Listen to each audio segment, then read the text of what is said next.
So go ahead and open up that logistic data set that we handed out that we were working with. We did the screener last time, right? And remember that for this set of data, again, this is a Nunez Lab data set that donated from some time back. But what we've got is we're running a study and we're looking at sentences of life and death, right? And we're wanting to predict whether or not people, sort of a defendant receives a life sentence or a death penalty sentence. And our predictors here are a number of victim impact statements that are introduced, depravity of the homicide. So these are all homicide cases, 0 to 100. And then I guess with this, we're looking at interested in different modes of delivery. 0 being none, 1 private, 2 Q&A, 3 open. Okay. We don't need to know necessarily what all that's about, but we can go through and take a look at effects. Okay. So we went through, did the screening last time in class. Make sure that you're square on that. It's actually not too difficult in terms of stuff because these models have less assumptions about your residuals and your distributions and things along those lines. And so what we want to do now is go through and run our actual analyses here. Okay. So let me see.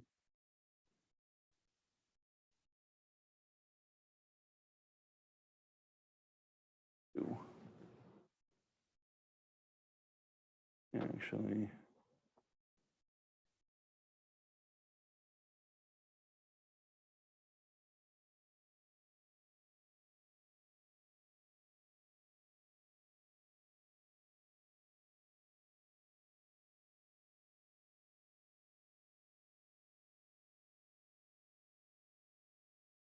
oh, okay. So we didn't. Okay, so we didn't do anything to this outside of here. I want to center my depravity scores. So I'm going to go to transform compute. Let's say, no, not yet. Analyze descriptives. Depravity, okay. Go to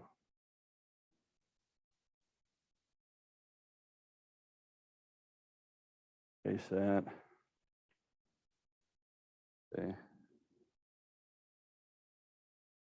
Compute the gravity equal to gravity minus mean.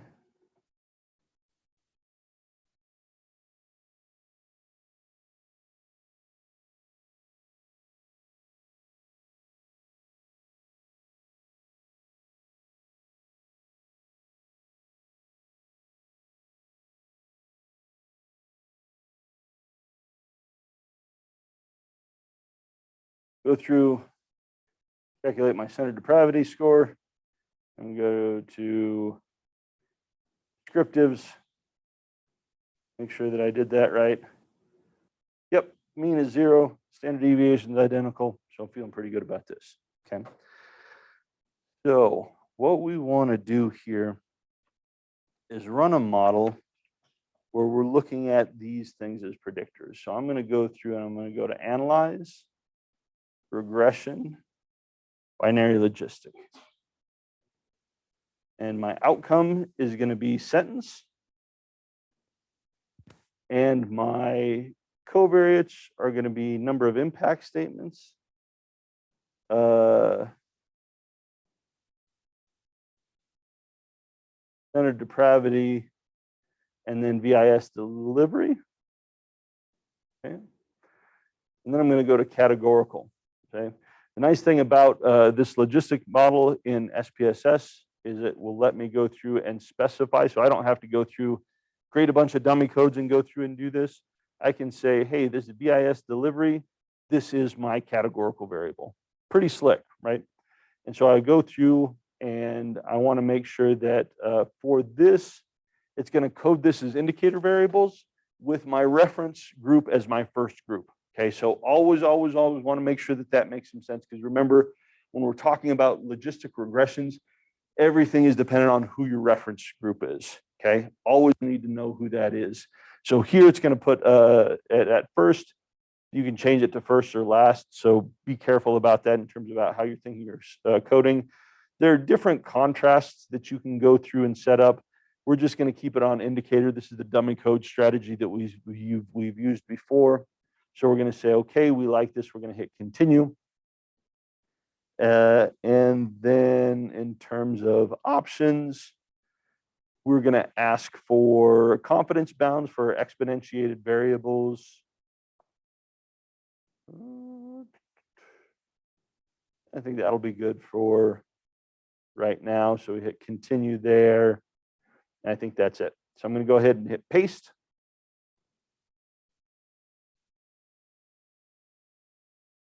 Okay. So here's our model. All right. Going to go through and run this. Got my looking the same as what I gave to all of you.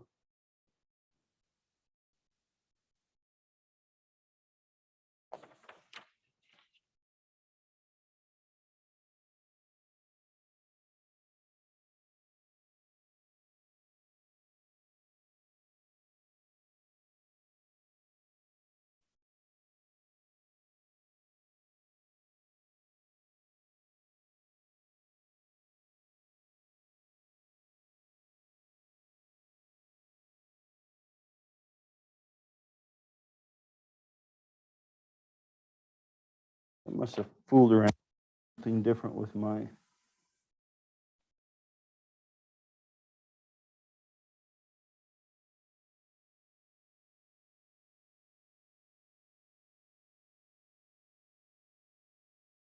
Oh, did we smooth it in the screening? Okay, that's what's going on. That's what's going on. All right, let me do that. We smoothed. What did we smooth?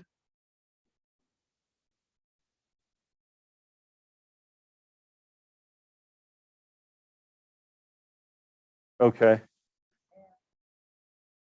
Okay. So we just turned this to 7. Is that right? Okay. And then depravity scores, we brought those in. What did we change it to? 60?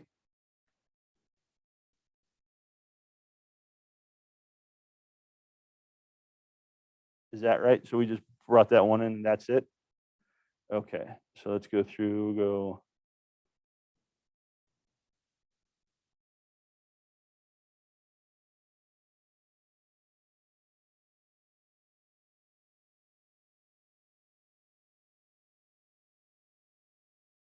New depravity score is.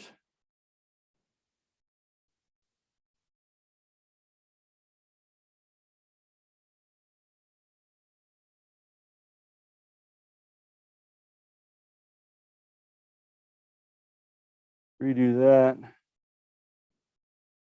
And let's rerun that and see what we get. All right, there we go. That's looking like our handout. Perfect. Okay, thank you for being on the ball. All right, so what I'm going to do is, so we just run the model. I'm going to pull up the output file here, or your handout, so we can go through and talk about this. So what we go through and we start out with our case processing summary, okay? Making sure that this just is consistent with our screening. We're not missing values or things along those lines, so we're feeling pretty good about this piece of things, okay? Then we go through and we see our dependent variable coding. Always look at this, okay? So here, based on the way we've set up our model, 0 is our reference group. So life in prison, that's our reference. 1 is death, okay? So what we're looking at is our death sentence. The way we have this set up is our criterion. Life sentence is our reference group, okay? If we wanted this switched around, then we would just go into the model and flip it around, right? We'd code death is 0 and life is 1. Okay. We just need to go through and make sure that we're sort of very clear on where things are, what our reference group is, before we start going through and making our interpretations. Okay. Everybody sort of getting this on their output. Okay, cool. So we've got our dependent variable coding, and then our categorical variable codings. Okay, this is our VIS delivery, the one that we told SPSS, hey, SPSS, this is a categorical variable.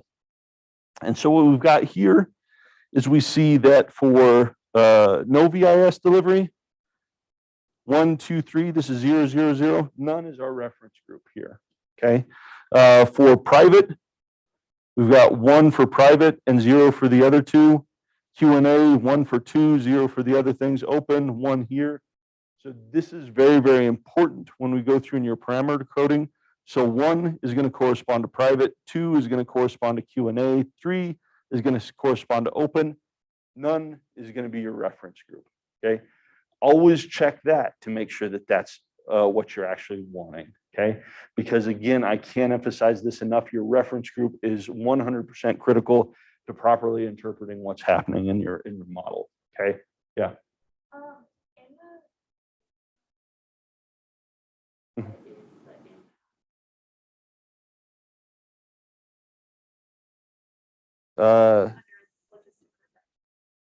Yeah, that's your number of impact statements.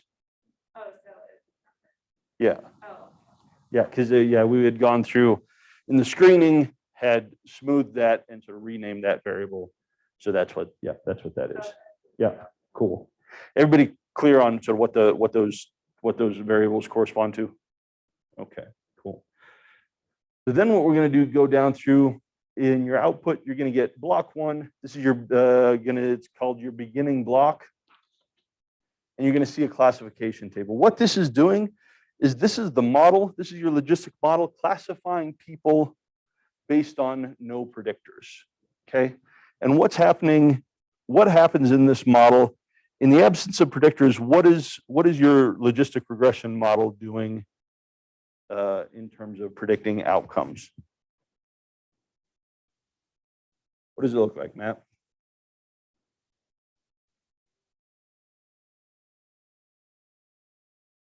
Yep. So what did that model do? What did it predict for everybody based on no other information? Yep, that everybody got sentenced to death. Why did it do that?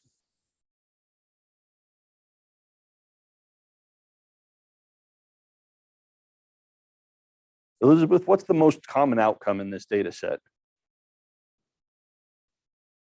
based on this table?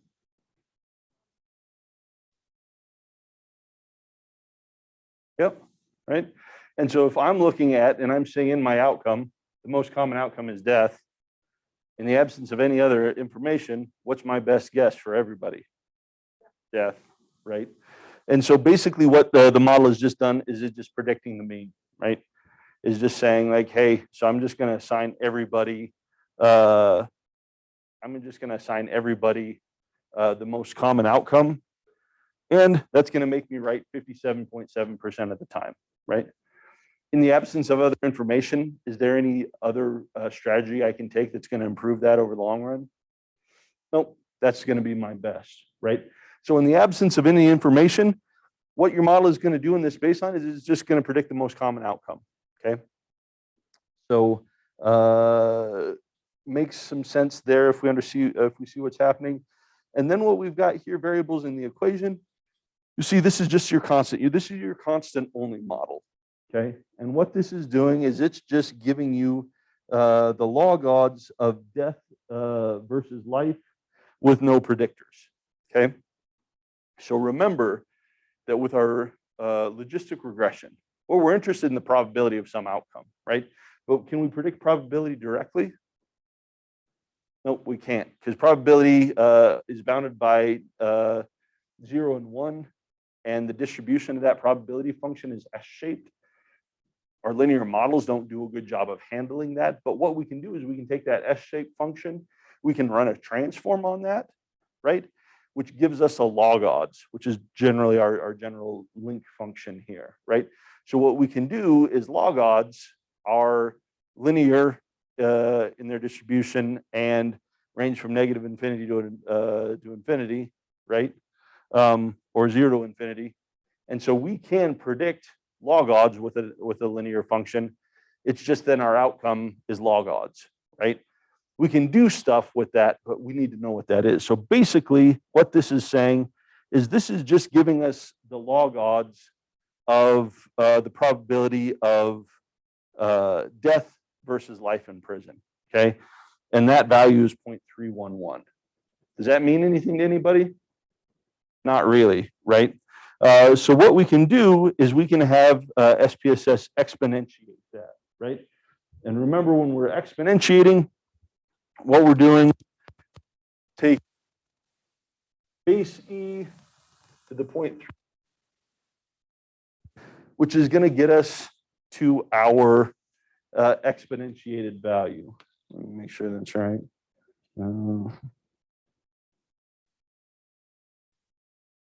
Yep. Okay.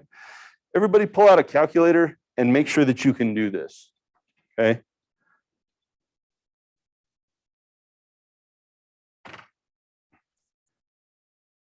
You should have on your scientific calculator and on a phone or sort of something like that, a little E with an X to the top. Make sure we can all sort of do this so we sort of can get where we're going with it.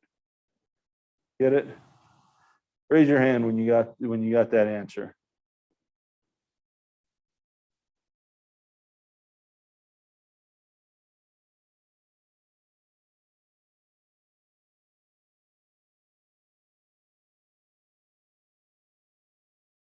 Emily, do you got it?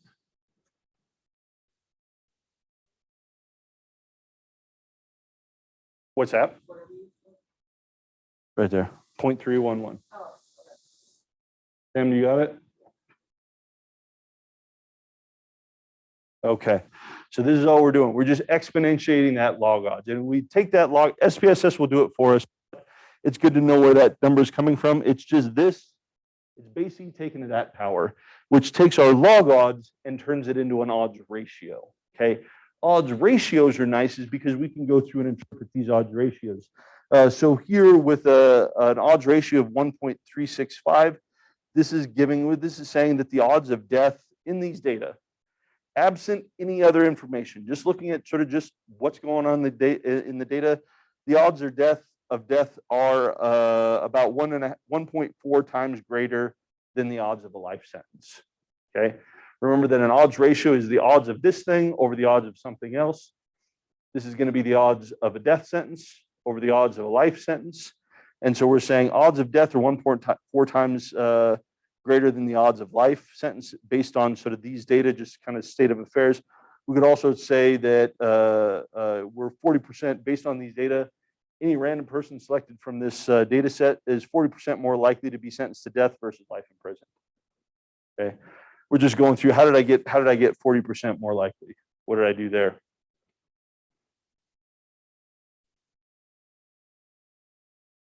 My odds ratio is 1.365. How did I get 40% more likely out of that?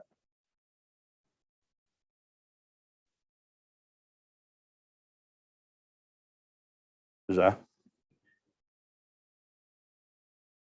Yeah, 1.4. So if I call my odds ratio, 1 is even odds, right? If I have an odds ratio of 1, it says both options are equally likely, right?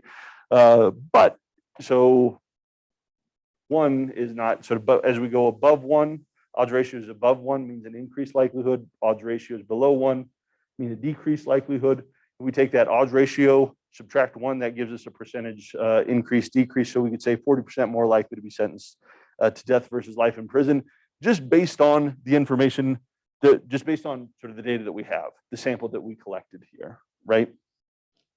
Okay, so just knowing what this means and what this is starts to become important in sort of tying all this stuff together, okay? So questions about what this first table is giving us? All right. Here, variable is not in the equation.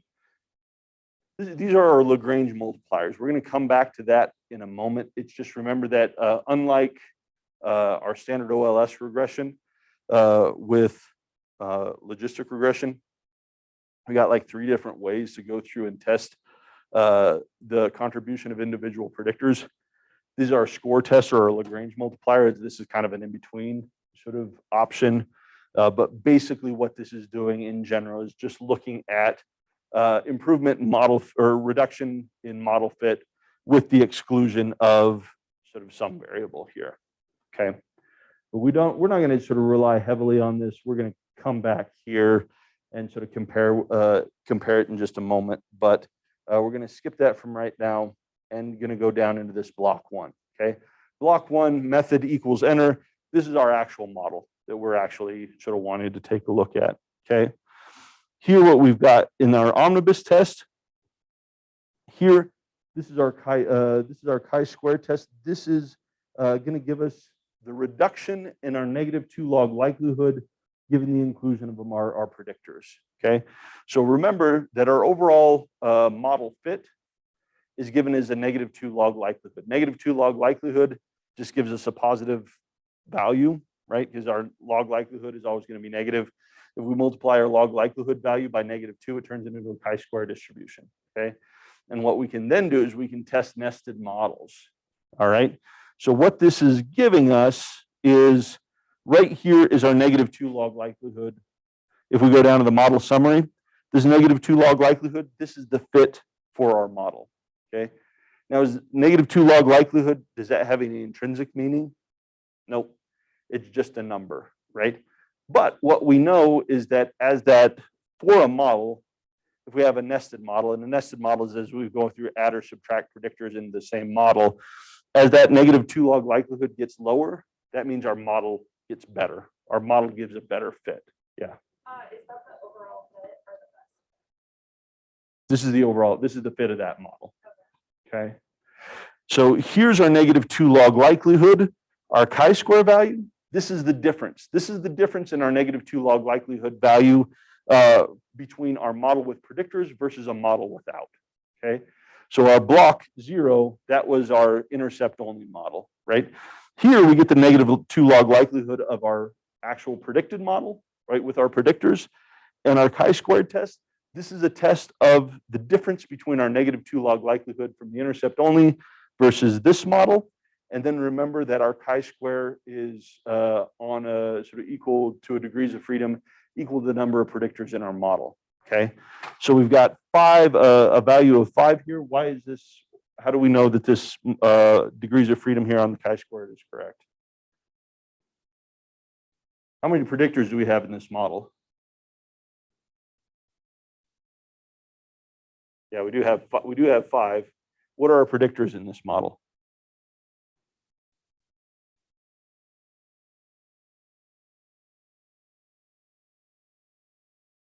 What are our predictors, Amanda?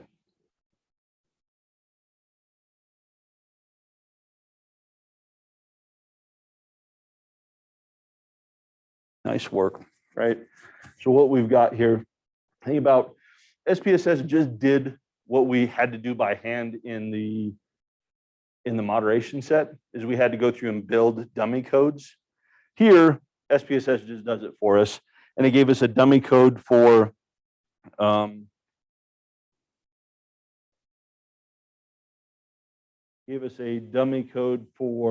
private, Q&A, and open. Okay. Here's dummy code for private, Q&A, open, right? Here you got VIS delivery. This is like an omnibus, right? This is kind of like all of them together. These are your actual sort of predictors here. So you got 3 dummy codes, 2 continuous variables. You've got 5 variables in this model, okay? And so what you've got here in our omnibus test, this is saying the difference in the log likelihood from our baseline model with no predictors to our model with our specified predictors is the difference in that in those -2 log likelihoods is 20.529. Okay. And if we take 20.529, we know that -2 log likelihood difference is distributed on a chi-square with 5 degrees of freedom, because in your full model, you've got 5 predictors. In your baseline model, you've got 0, right? And so if we compare, if we look at 20.529 with 5 degrees of freedom on a chi-square. That gives us a p-value of 0.001. Okay. And so we then have evidence here. Think about this as your test of your R squared. Now you've got these R squareds. Remember, ignore those. We don't like those. Those aren't useful for anything. Okay.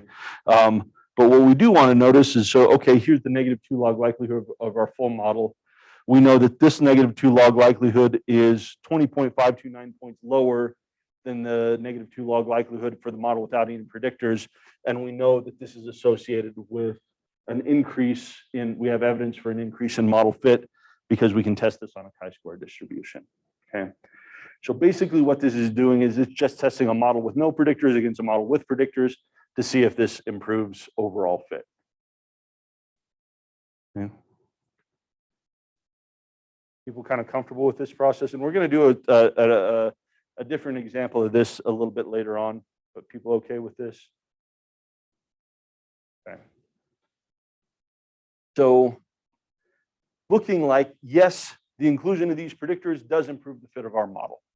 So that's good. If it didn't, then I've just thrown in a bunch of random variables that don't sort of aren't associated with anything. That's not super useful. Okay. So we go down now to get look at our classification table for our outcome now that we have predictors in our model.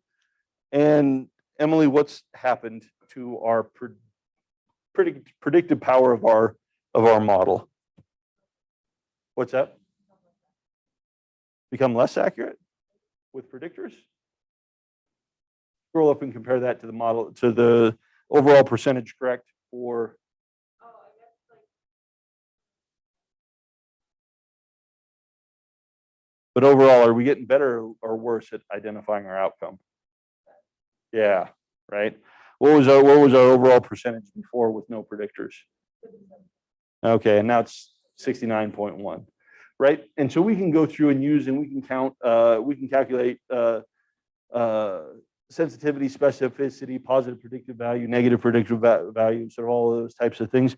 What we'll see now, before what we did without any with any predictors, we just predicted that everybody would get the death sentence because that was the most common outcome in our data set. And so that made some sense. But now we've got predictors and we've got some variability in here, right? Now here, we got people who actually got this death sentence who were predicted to get life in prison. So this is going to be a false negative. Yeah. And here we've got someone who is sentenced life, but was predicted to be sentenced to death. Here's our false positive. So we got misses in these diagonals, but these, right? So overall, the prediction of BIS depravity score, or number of BIS victim impact statements, depravity score, and delivery system looks like is contributing to the prediction of our model, right? Which makes sense given that sort of our test of our overall model look like, yep, the inclusion of these predictors is doing something. Okay, so this is all squaring up, right? So now what we could do, go down, we've got our variables in the equation. This is our regression table here. Okay, what we've got are our predictors. We've got our unstandardized regression coefficient. This is just our sort of unit increase in log odds, just like we would have before. Standard error, our walled. Remember, this is just the square of this divided by the square of this gives us our walled test. Degrees of freedom, p-values. Here's our exponentiated value for this, and then lower and upper values, confidence bounds for our exponentiated value. So based on this outcome, Elizabeth, where do we have evidence for an effect?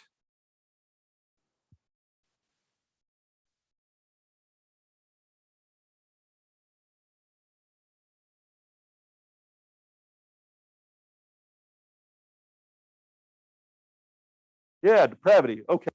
So if we look at depravity, we've got a p-value of 0.011. So we're going to identify the fact, okay, we got some evidence that depravity scores, now these are smooth depravity scores, but our depravity score is associated with increased odds of death sentence versus the odds of life, okay? And so if we go through and we take a look at our coefficients, 0.096, this is our log odds. And we would interpret this as if we would interpret anything else, right? This is telling us that for every increase in unit increase in depravity score, we would expect about a 0.1 unit increase in the log odds of death versus life. Okay, that's not super informative though, right? That's kind of a weird, I don't know what log odds sort of mean. It's a weird metric.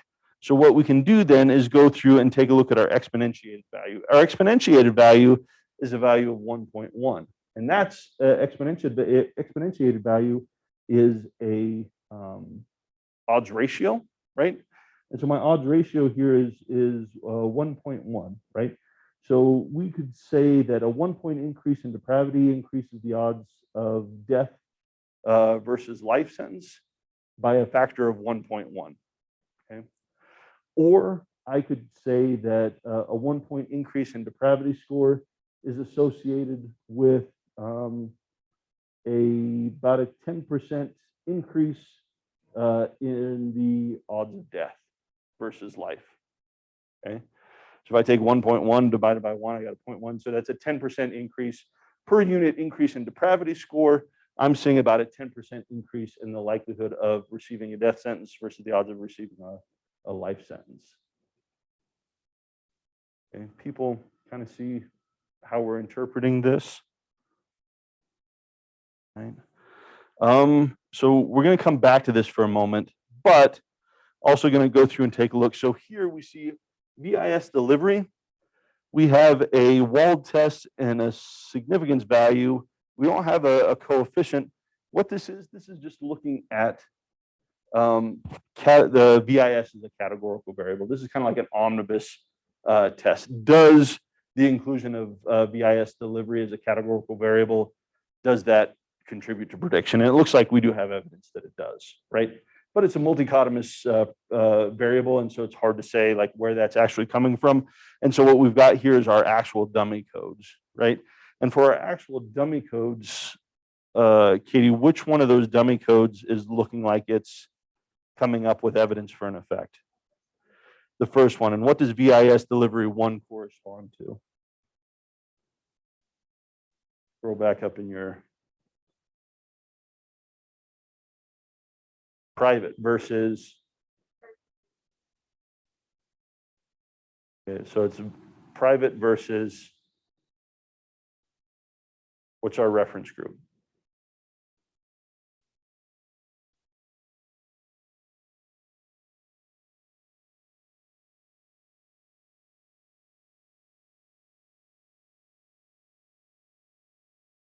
Looking up at that table, what's the only category that doesn't have ones somewhere in it?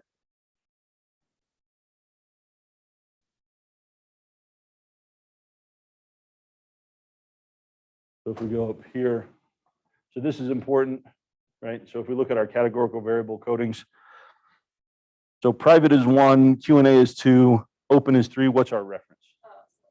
None, right?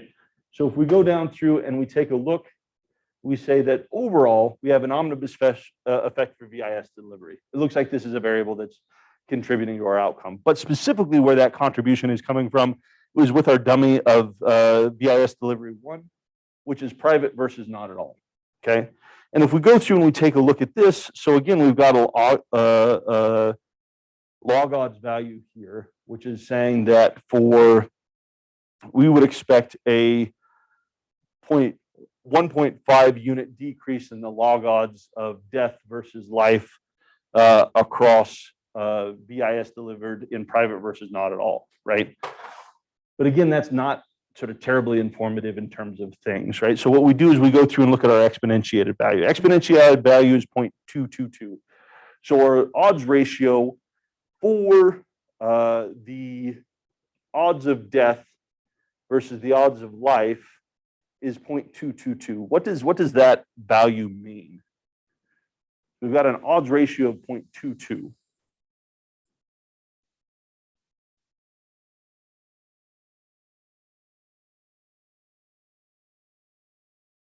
What do you think, Josiah?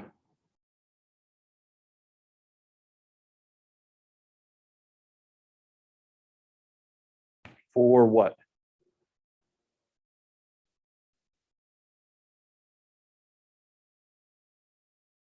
Yeah. Perfect. Perfect. Really, really nice work. But you can see how hard it is because you've got a bunch of different categories. You got uh, death versus not death over life versus not life across private versus none, right? This can get, you can see how this gets really, really hard to try and keep sort of track of, right? But what we see is we've got a odds ratio that's less than one. It's telling us that we're going to have a decrease, right?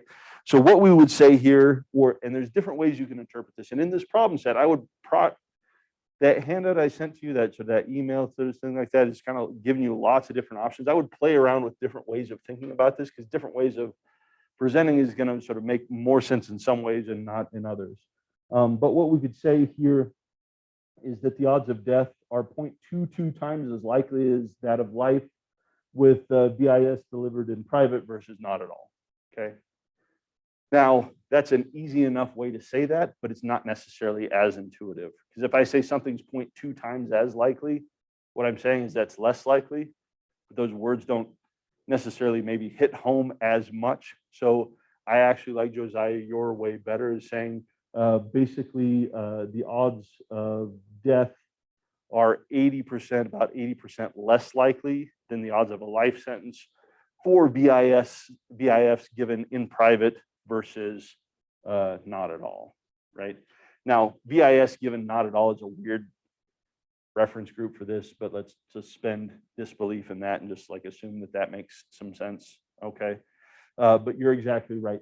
So basically what we would say here is that our odds of death decrease by, call it 78%, right? Is that right? Yeah, okay. So again, being flexible in how we're going through and interpreting this stuff, but we always want to know that this is talking about the odds of the death, odds of sentence versus the odds of life in this group versus that group. Okay, so when we start to get categorical stuff in there, it starts to become pretty fluid. Okay, are people seeing how we're interpreting some of the effects in this model? Okay, let's go back real quick to thinking about this depravity score, right? So here, this depravity score, my odds ratio is 1.1. 1 is even odds. Basically, it's saying for every increase in depravity score, sort of my odds of death versus the odds of life sentence increase by about 10%. Lower bound estimates, 19% increase in odds of death versus life for every unit increase of depravity score, right?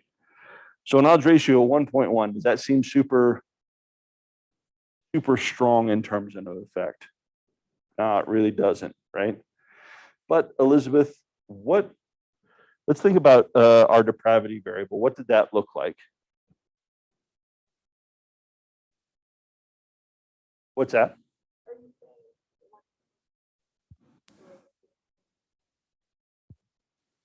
The measurement of it look like?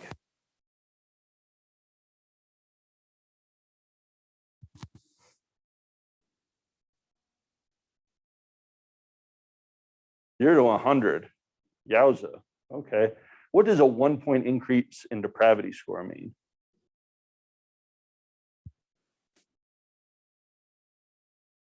It's basically nothing, right? Like it's a rounding error, right?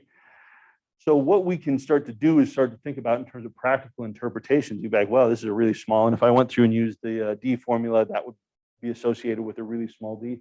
We'll also have to think about the scaling. Same thing with regression, right?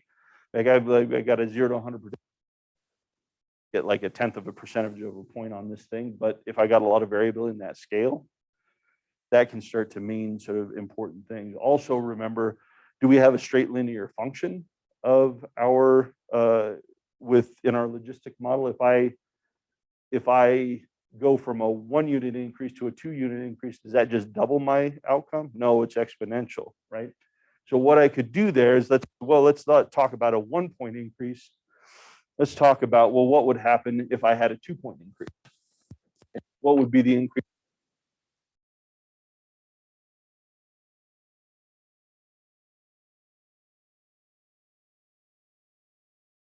Times 2, well, 1.12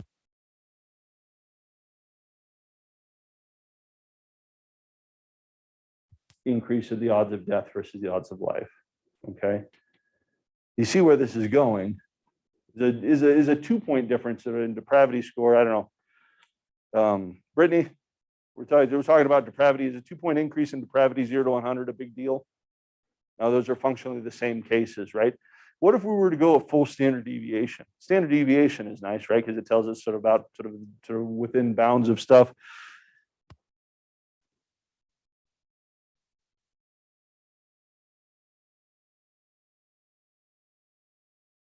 Right?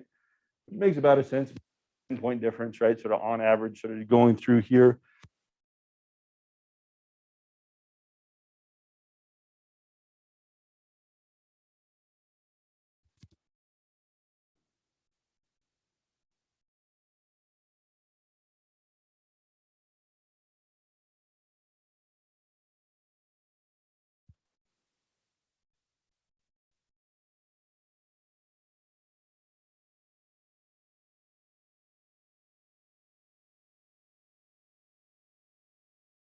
So we could say a standard deviation. So this might not look sort of terrible.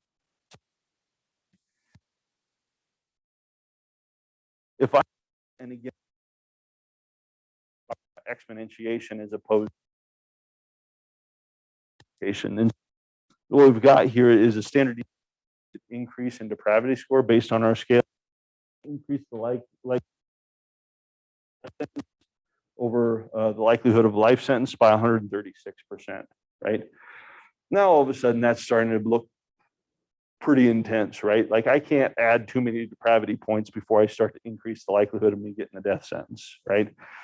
So being aware of what these models are doing and what the implications are, this beyond just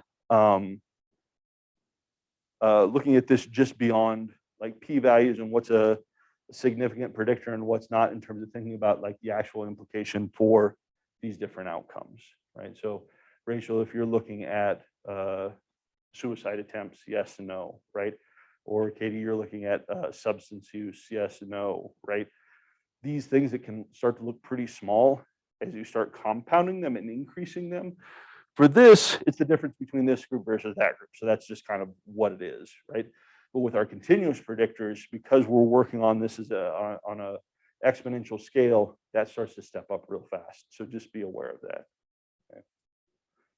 All right, so this is our basic model. We've got one more thing we want to do. Do people want to take a break and come back or finish up just this last page? Will take us maybe 15 minutes. What did you push through? Like get going? Okay, cool. So what we had done, remember that we have a lot of different ways to go through and test individual predictors, okay? In our regression table here, this is giving us our walled tests. But remember that walled tests kind of suck and they're not super precise with things. We've got our Lagrange multiplier. So if we take a look at our depravity, p-value for our depravity score, 0.11, for private versus none is 0.039. If we go up and take a look at our score test or our Lagrange multiplier, we see that our depravity, p-value for our depravity is smaller, right? Because this is a marginally better test. For VIS delivery, we get a test here. So this, we actually get something going on here too that's smaller than what we had before, right? So this is the tricky thing with our logistic models. There's multiple ways to go through and test. But remember that what we said is that their best bet, our best way to go through and do this is to go through and use that chi-square difference test, okay? So what we can do to set this up is set up a model that looks something like this, okay? Now there's nothing particularly interesting about these models, right? It's just the same model that we ran before, but what we're doing is we're going to go through and nest something. So let's say that we want a better test of the unique contribution of depravity, because that was kind of the big one we were just talking about, right? So, and maybe I just want to make sure that my test for my depravity score is pretty specific and pretty tight, okay? So what I'm going to do is I'm going to run two different models. First model, I'm going to run and I'm going to predict my outcome. But here I'm going to have number of impact statements and VIS delivery, just like we had before, but I'm going to leave depravity out of this. Okay, so this is just a model. It's like our full model. It's just without depravity. Okay, yeah. Sorry, why are we? Because what we want to do is we want to test the unique contribution of depravity. Okay, so what I'm going to do is I'm going to run a model, same thing as models we ran before. I'm just going to run it without depravity. Okay, and what I'm going to get here is also the output that we had looked at before. And if we go down through and we take a look at our model down here, we'll see here's my model that I'm running with number of impact statements and my VIS delivery. Okay. And if I go through, and what I'm going to do is I'm going to look at my -2 log likelihood for that model. And what is negative? Someone remind me what -2 log likelihood is? It's the overall fit of my model.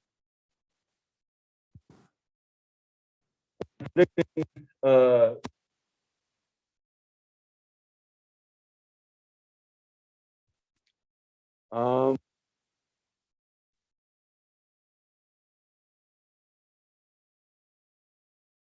what's the value of my model fit? Tell me what that -2 log likelihood is.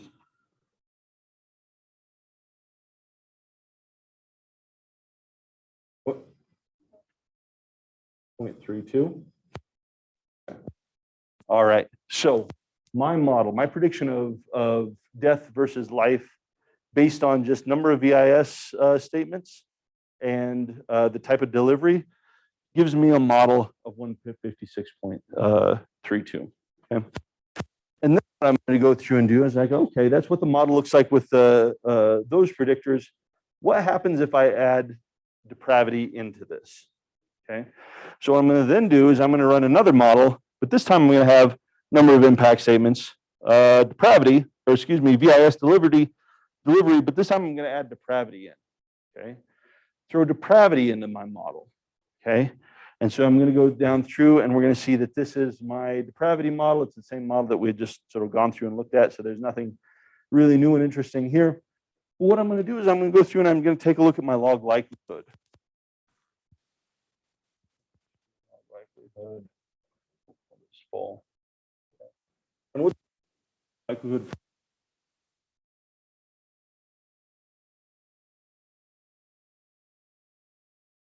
0.04. Now, just looking at those two log likelihoods, which is the better model? The second one, the full model, because lower log likelihoods are better models.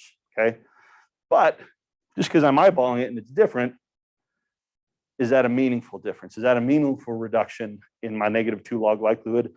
Does the introduction of depravity actually give me a better model? Well, what we can do is we know that the difference between negative log likelihoods in nested models is distributed on a chi-square, right? With the degrees of freedom equal to the number of predictors that were added or subtracted, what have you, right? So what I get if I take subtract 147.04. What do I get, Basha?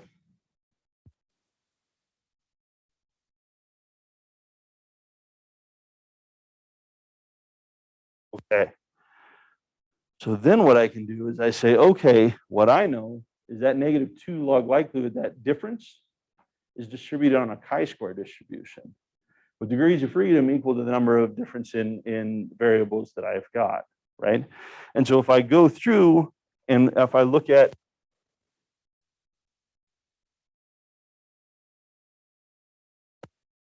alpha equals 0.05, right? I'm going to go through, and if I pull that critical value,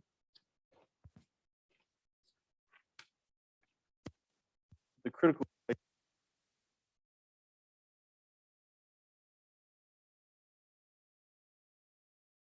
so at the alpha 0.05, if this is my critical chi-square with 1 degrees of freedom, and this is my test statistic, what can I conclude based on what we know about how we use test statistics and critical values?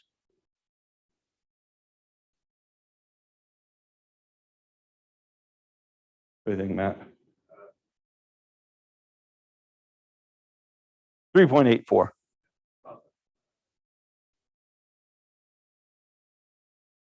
considerably larger, right? Basically, what we would need is I would need to get for this model, the way things are set up, I would need to get a reduction in my -2 log likelihood of about 3.8. My reduction is a 9.28, right? So we know just based on critical value that yes, I have evidence for an improvement. And what I can do is if I go to, let's say,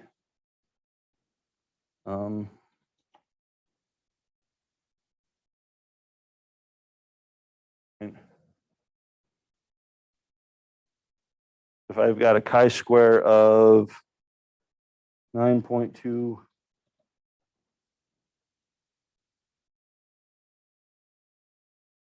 9.28 with 1 degree of freedom, okay? Calculate that.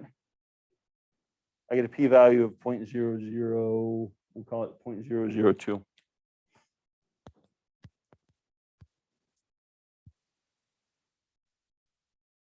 And that p-value. Or what does this effect tell me?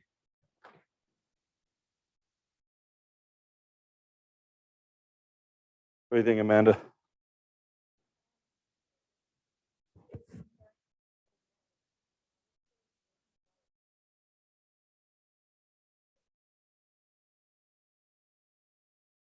Which by extension means what?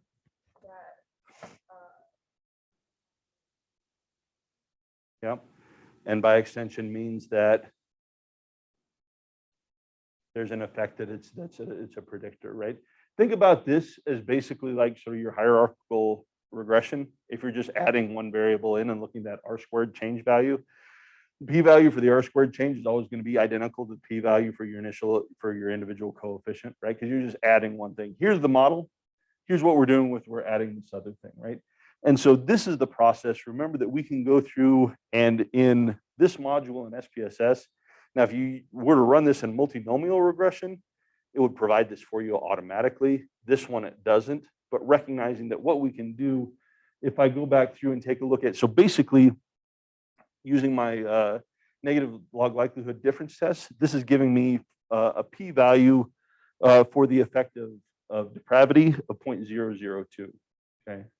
If we go back through and compare that against the p-value that we got in our overall model for depravity, it's 0.011, right? And remember, we had talked about these Wald estimators as not being efficient and underpowered, right? For some reason, they're just kind of the industry standard, but they're not super precise. This, incredibly precise, right? And if we're thinking about p-values as strength of evidence, I like 0.002 a lot better than 0.011, right? So here we didn't have a question on whether or not there was a real substantial contribution, but if I had something here that was kind of on that p-value, and not to make all their decisions on what tips p-values sort of under 0.05, but we got to work within the sort of system that we have, even if it's not a great system. This is just a much more precise way to test the contribution of individual predictors than your Wald or your score test up here, okay? So just know that you have differences, and for sort of most things, your Wald test is going to be fine, right? But know that sort of you have sort of based on just sort of running a series of nested models, you can get much more specific tests for the unique contribution of individual predictors. I just go through and I run the model with and without. Okay. Now, is there any reason to say that I couldn't add multiple predictors in there and see if the contribution of this set of predictors improves the model or not? Nope, that's perfectly fine. I can go through and do that. Now, I don't know what predictor is contributing what into that. I would just say, again, similar to our hierarchical regression models, I would just say that the inclusion of this set of predictors improves overall model fit to X degree. But what we can do is set this up to start playing around using this to test the unique contribution of individual predictors. Okay.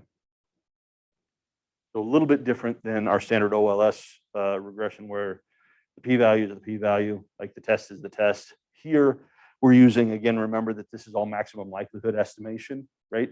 And so now we've got different approaches and different examples or different approaches that have been developed. Some tend to perform better than others. I'm not sure why walled is the standard, but it is. So just knowing that we can sort of go through and manipulate this to get more precise estimates if we like. Okay. Now with this, the downside of this, and probably now that I'm talking through it, walled is probably nice because it's probably easier to get confidence bounds and sort of things along those lines and point estimates and stuff like that. That's probably why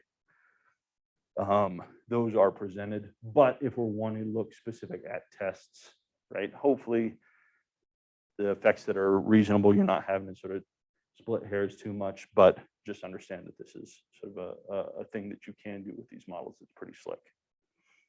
Okay. All right. Any questions? Feeling semi-comfortable with logistic models? Okay.